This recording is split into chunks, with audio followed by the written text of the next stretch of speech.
क्यों पश्चिम एशिया में लगातार बढ़ रही अशांति? ईरान इजरायल में क्यों नहीं हो रही मध्यस्थता की कोशिश? हमास प्रमुख इस्माइल हानिया को ईरानी राष्ट्रपति मसूद पेजेश्कियान के शपथ ग्रहण समारोह में भाग लेने के लिए आमंत्रित किया गया था, लेकिन तेहरान स्थित उनके आवास पर हमला कर उनकी और उनके बॉडीगार्ड की हत्या कर दी गई थी। तभी से ईरान और इजरायल में तनाव बढ़ गया है। ईरान और उसके सहयोगियों ने हमास के राजनीतिक नेता की हत्या का जवाब देने की तैयारी कर ली है। हिजबुल्लाह ने लेबनान से इजरायल के उत्तरी इलाके पर फिर रॉकेटों से हमला किया है। दूसरी ओर इजरायल के दक्षिण इलाके के शहर एशकेलॉन और अशदोद पर गाजा पट्टी की तरफ से हमला किया गया। हालांकि इजरायल के आयरन डोम मिसाइलों ने हमलों को नाकाम कर दिया। इजरायल में रविवार को एक फिलिस्तीनी हमलावर ने 3 लोगों पर चाकू से हमला भी किया। ओलोन शहर में रविवार सुबह इस वारदात को अंजाम दिया गया। फिलिस्तीनी हमलावर ने इजरायली महिला समेत 3 लोगों पर चाकू से हमला कर दिया। हमले में 2 लोगों की मौत हो गई। लगातार हो रही इन घटनाओं से अब पूरे क्षेत्र में युद्ध की संभावना बढ़ गई है। ईरान की स्थानीय मीडिया के मुताबिक ईरान की मंशा है कि हूती, हिजबुल्लाह और हमास सभी इजरायल के भीतरी इलाकों तक हमला करें। इन हमलों को सिर्फ सैन्य ठिकानों तक सीमित न रखने से इजरायल को गहरी चोट पहुंचेगी। क्यों पश्चिम एशिया में लगातार बढ़ रही अशांति? तेहरान में हमास नेता इस्माइल हानिया की हत्या के बाद ईरान ने बदला लेने की धमकी दी है। तेहरान में हमास प्रमुख इस्माइल हनिया की हत्या ने ईरान को झकझोर कर रख दिया है। हमास प्रमुख इस्माइल हानिया को ईरानी राष्ट्रपति मसूद पेजेश्कियान के शपथ ग्रहण समारोह में भाग लेने के लिए आमंत्रित किया गया था, लेकिन तेहरान स्थित उनके आवास पर हमला कर उनकी और उनके बॉडीगार्ड की हत्या कर दी गई थी। इजरायल ने इस हमले की जिम्मेदारी ली है और तभी से ईरान और इजरायल में तनाव बढ़ गया है। इजरायल भी जवाब देने को तैयार। इजरायल भी उस पर लगातार हो रहे जवाबी हमलों का जवाब देने को तैयार है। हाल ही में इजरायल ने हमलों का बदला लेते हुए सीरिया लेबनान सीमा पर हमला किया है, जिसमें एक हिजबुल्लाह लड़ाके की मौत हो गई है। इस दौरान एक ट्रक को भी निशाना बनाया गया।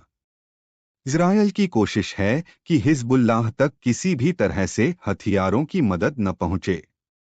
उधर ईरान में रूसी सैन्य मालवाहक विमानों के पहुंचने की भी खबर बार बार आ रही है। कहा जा रहा है कि रूस ईरान को हथियारों की बड़ी खेप भेज रहा है। इजरायल रक्षा बल IDF ने कहा है कि वो किसी भी ईरानी हमले के लिए तैयार है।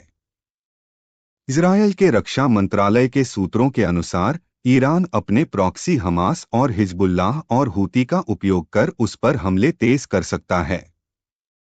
इजरायल सुरक्षा परिषद ने हाल ही में हुई अपनी बैठक में खामेनेई की खुली धमकी के बाद तेल अवीव और हाइफा में अपने सैन्य ठिकानों को मजबूत करने का आदेश दिया है। ईरान कुछ दिन में इजरायल पर करेगा हमला।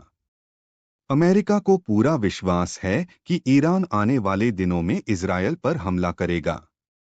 ऐसी परिस्थिति में अमेरिका इजरायल की मदद की तैयारी कर रहा है। तेहरान में इस्माइल हानिया की हत्या के प्रतिशोध में ईरानी हमला 13 अप्रैल को किए गए हमले जैसा ही हो सकता है, लेकिन इसमें लेबनानी हिजबुल्लाह के शामिल होने की काफी संभावना है। ईरान इजरायल में क्यों नहीं हो रही मध्यस्थता की कोशिश? ईरान जवाबी कार्रवाई न करने की किसी भी अनुरोध को सुनने को तैयार नहीं। अमेरिका सैन्य तैयारियों के साथ साथ कूटनीतिक तौर पर भी जवाबी कार्रवाई रोकना चाहता है, लेकिन तेहरान किसी की नहीं सुन रहा है। ईरान के विदेश मंत्री से बात करने के लिए जॉर्डन के विदेश मंत्री आयमान सफादी रविवार को तेहरान पहुंचे हैं, लेकिन अपनी जमीन पर हमास प्रमुख की हत्या से बौखलाया ईरान किसी की सुनेगा, इसमें शक है। पूर्व राजदूत अनिल त्रिगुनायत के अनुसार हिजबुल्लाह काफी ताकतवर है। ईरान के हिजबुल्लाह काफी महत्वपूर्ण है। इस समय कई सारे देश मिलकर ईरान से बात कर रहे हैं ताकि हमला न हो। विदेशी मामलों के जानकार कमर आगा के अनुसार ये जंग तो होनी तय है। इजरायल चाहता है कि युद्ध का विस्तार हो। अगर युद्ध विस्तार होगा तो अमेरिका उसमें शामिल होगा। ये युद्ध फैला दिया जाएगा।